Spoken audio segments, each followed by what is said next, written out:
Kasama rin sa mga ginagawa ko when I compose is wala pa rin akong guitar involved. Nagsusulat ako ng mga parts ko via MIDI piano roll.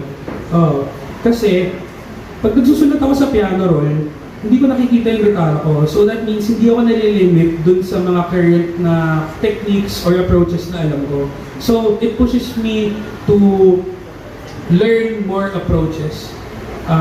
Kunyari, mga arpeggio sequence na hindi talaga ako familiar with. Gumagawa ako ng mga something random sa piano roll, tsaka ako ginagawa sa guitar. So in the process, natututo din ako ng mga different patterns, different fingerings, different shapes.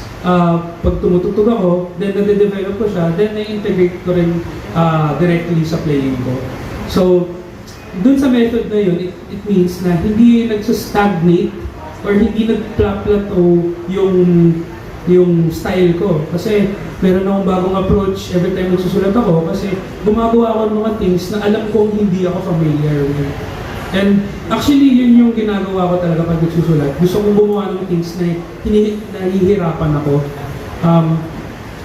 Kasi parang yun yung nag-excite, that's what really excites me. Pag meron akong things pag meron akong nakitang hurdle na pwede kong talunan, and the journey how I can go through that hurdle or go over that hurdle, nadala ko rin yun sa playing.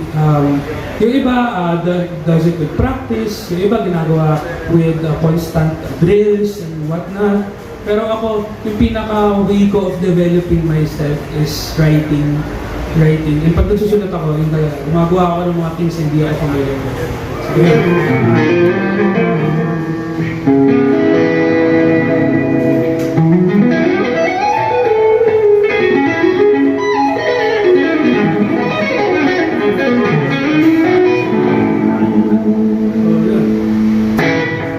Ano ba usually yung may question pa kayo, playing, practice, yung pinaka-paborito ko, ito, yung Trident. Kasi yun yung lahat ng mga tunog ko, dyan ko nakukuha. From mga distortions, clean sound, metal. Gamit ko siya sa lahat ng mga bandang tinutugtugan ko at natugtugan ko. Yung nag-session ako sa SB, nga pala. Meron akong video na ginawa na in-explain ko lahat ng mga favorite kong presets.